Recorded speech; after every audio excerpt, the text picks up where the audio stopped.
che in qualche maniera ci mette insieme, oltre poi anche agli aspetti valoriali su cui ci riconosciamo. Allora, sicuramente in primis la biodiversità, intesa anche come agroecologia, quindi questi sono i due aspetti che noi sentiamo molto forti, quindi la biodiversità da una parte e l'approccio agroecologico. E poi la volontà di portare avanti anche una cultura proprio diversa rispetto al cibo. E quindi la promozione di una cultura proprio del cibo a partire dalle materie prime e dal valore poi che queste materie prime hanno. E per quello che riguarda il futuro? Per quello che riguarda il futuro ci stiamo immaginando una comunità incubatore, e quindi una comunità incubatore di filiere che qualcuno ha chiamato filiere colte, quindi non solo filiere corte, ma come l'ha chiamato Luca Vidorin, che è un panificatore, proprio filiere colte, e quindi che non si misurino solo sul chilometro in qualche maniera corto, ma che si misurino sulla formazione, sull'educazione del consumatore e sul saper comunicare in modo forte quello che si vuole rappresentare.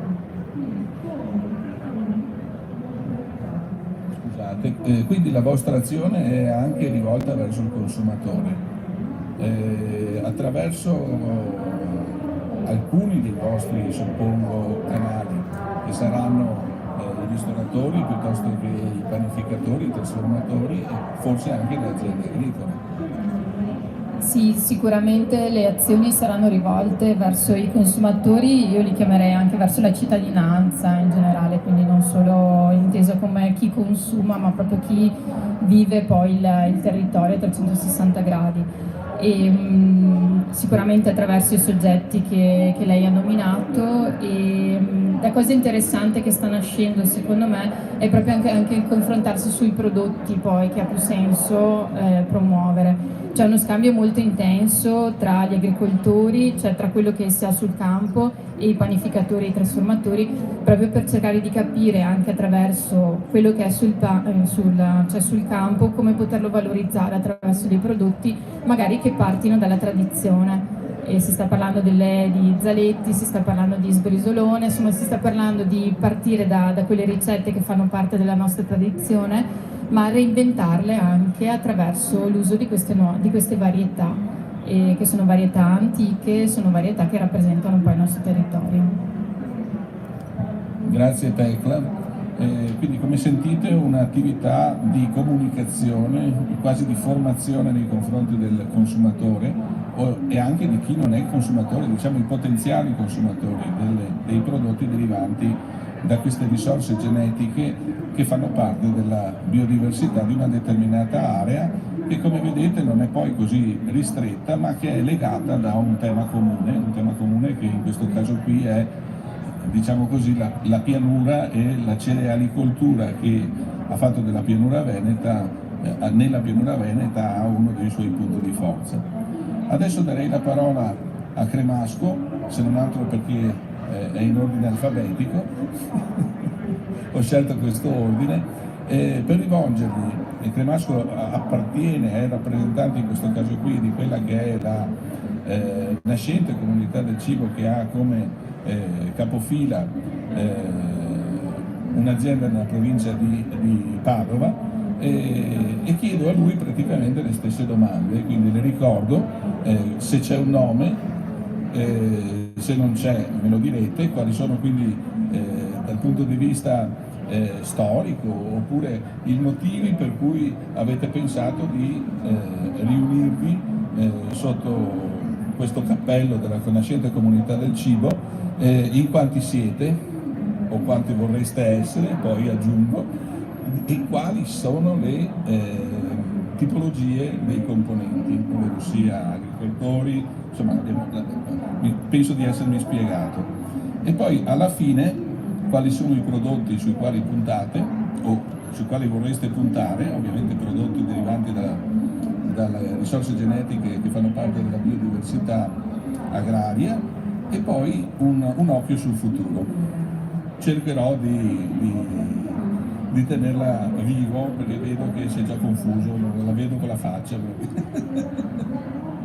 Prego. Grazie dottor Giannini e ringrazio anche il Veneto Agricoltura che ci dà questa opportunità di esporre il nostro progetto. Vedrò di andare in ordine e poi magari chiedo un aiuto. Ecco, noi come comunità abbiamo già pensato a un nome, la nostra nascente comunità del cibo si chiamerà Comunità del Cibo della Terra dei Carraresi e delle Città Murate. Anche nella scelta del nome, per ricollegarmi a quanto detto dalla collega, la ricerca storica, il Terre dei Carraresi, proprio la storicità, la ricerca del loro impegno nel unire queste molte terre del Veneto e anche alcune del Friuli nella prima produzione dell'uomo, quindi l'agricoltura, quindi affondare le radici nella tradizione. E poi nelle città murate perché rappresentano la maggior parte del Veneto, sono in molte città e molte province del Veneto, ma l'idea della merlatura delle torri ci faceva pensare a una conservazione, a una protezione di queste varietà sia orticole e anche di origine animale che noi dobbiamo preservare, tutelare e valorizzare. Questo è stato il motivo della scelta del nostro nome. Per quanto riguarda i componenti, siamo anche noi un piccolo incubatore, non siamo molte aziende, circa 27 aziende, che delle tipologie più varie. Quindi abbiamo gli agricoltori e gli allevatori custodi, in particolare delle razze avicole. Abbiamo degli istituti scolastici, che sono poi gli istituti scolastici, le scuole agrarie che sono ben rappresentate nelle province venete. A queste scuole agrarie sono collegati i centri di ricerca. Di fatto le stesse scuole agrarie sono dei centri di ricerca, dei centri di conservazione, di promozione e di futura registrazione di queste varietà. E non abbiamo dimenticato chiaramente gli utilizzatori, ma dapprima i trasformatori di questi prodotti di eccellenza, non solo i ristoratori ma anche i trasformatori delle materie prime, chi trasporta le materie prime proprio per assicurare le garanzie sanitarie e gli utilizzatori anche in senso di promozione scolastica, promozione turistica, promozione museale. E su queste abbiamo anche un'associazione di promozione sociale che ha tra i suoi appartenenti i ragazzi non accompagnati che si approcciano all'agricoltura e all'allevamento degli animali come una forma non solo di cultura ma anche di inserimento nel lavoro. Per quanto riguarda i nostri obiettivi sono quelli di appunto valorizzare, tutelare, preservare e promuovere i nostri prodotti.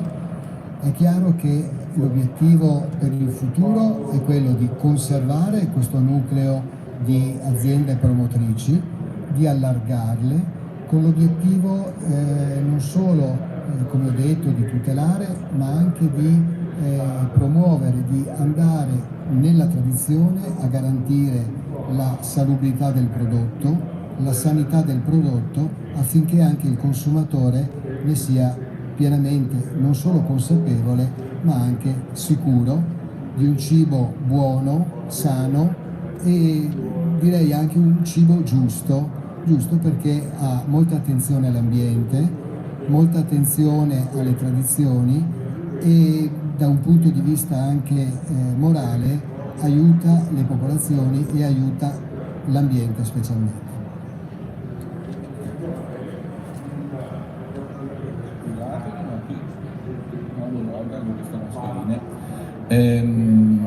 Molto interessante, quello che era una curiosità tutta mia che mi è venuta in questo momento, non so se faccio un guaio, voi parlate anche di animali in particolare mi sembra di ricordare avicoli.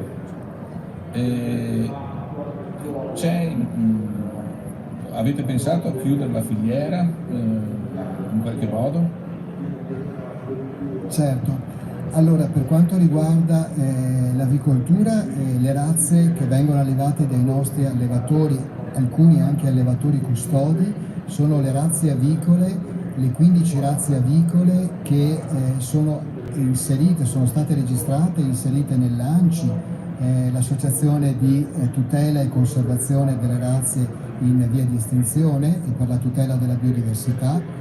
E proprio in questo senso, nella consapevolezza che questo grosso lavoro degli allevatori custodi non vada perso, e per dare una economicità, una valenza diciamo di reddito, di economica agli allevatori, abbiamo cercato di chiudere la filiera, come ho detto prima, sia dalla macellazione, dal trasporto, dalla consegna del prodotto e della valorizzazione nella ristorazione. Inoltre anche nella promozione per il consumatore singolo.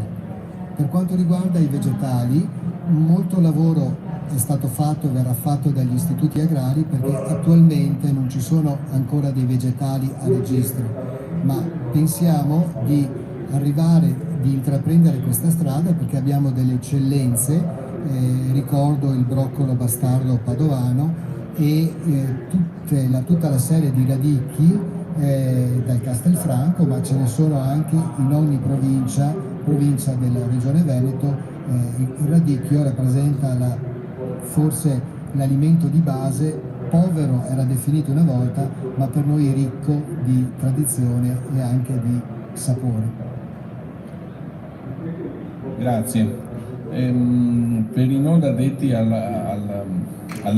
lavori, potete già cominciare a capire di che cosa si tratta parlando di comunità del cibo. Vedete che avete già sentito parlare del termine filiera. Molto spesso queste comunità del cibo possono diventare, lo sono diventati in alcune altre zone d'Italia, dei veri e propri accordi di filiera.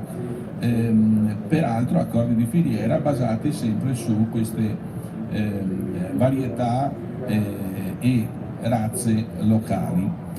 Adesso darei la parola alla rappresentante del gruppo che ha come mandante, diciamo così, un componente della provincia di Belluno.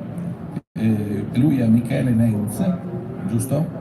Con la N, non con la M come prima avevo erroneamente detto. Grazie. Ti devo ricordare le domande? Benissimo. Cerco di ricordarle.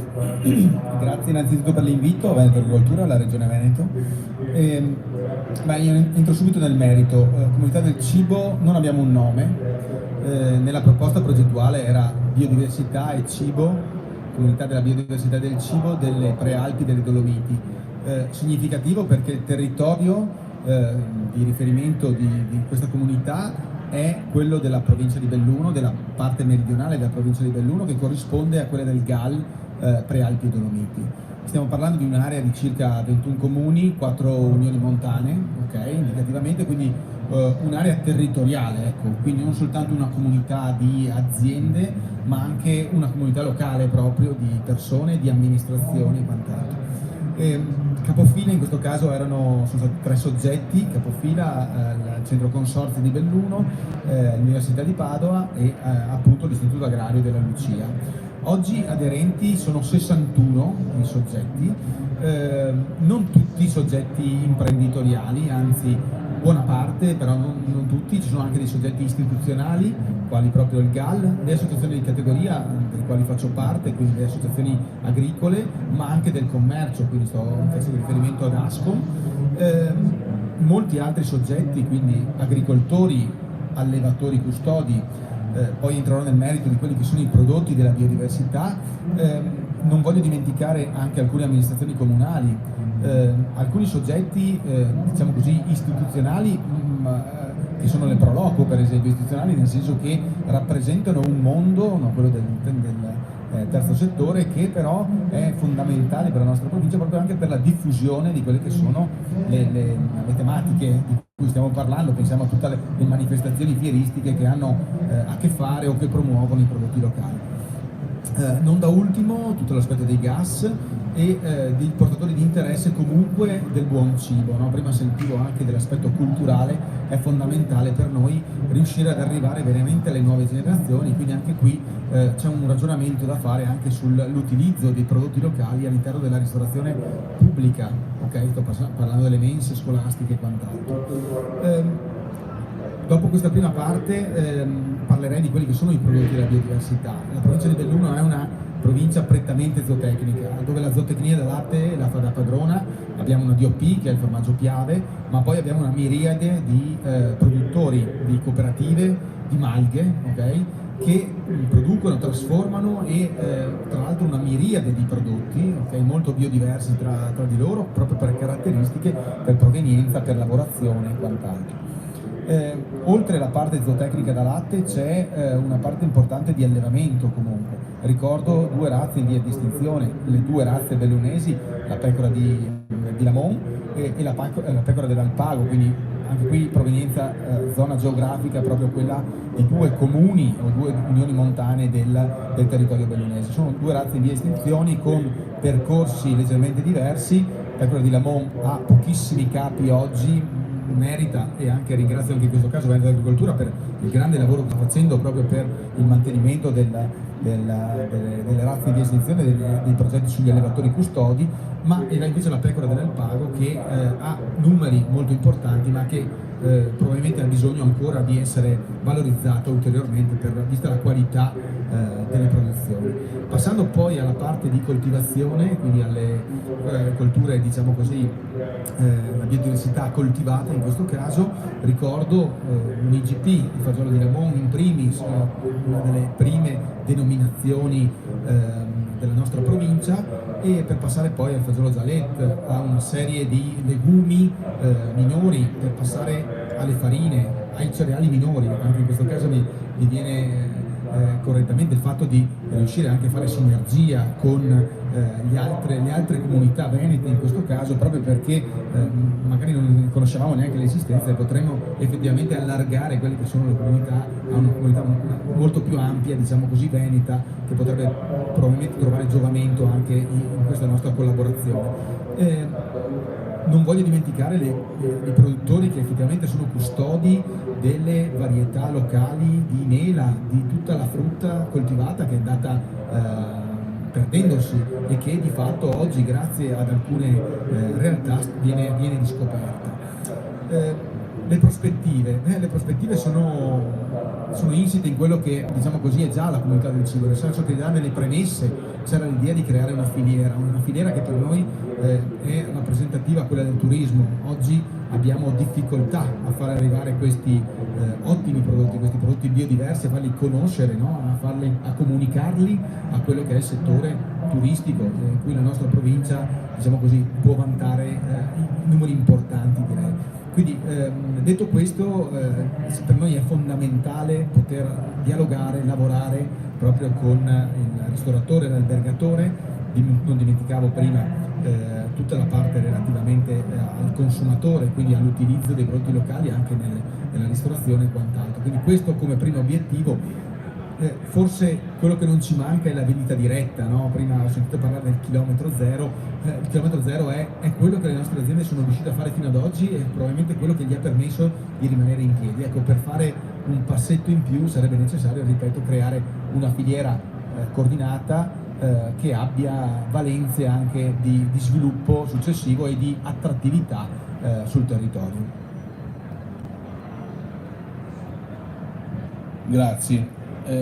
Stavo pensando che le sinergie, oltre ad essere fra di voi, dovrebbero essere anche cogliendo l'occasione di conoscere le altre attività di promozione di prodotti locali che non derivano da risorse genetiche in pericolo di estinzione. Prima si è parlato di Radichi, è una risorsa locale, è una risorsa tutta veneta, direi. È un po' difficile dire che tutti siano in pericolo di estinzione, però esistono iniziative anche della Regione Veneto, con le strade del radicchio, che possono trovare una sinergia con le comunità del cibo.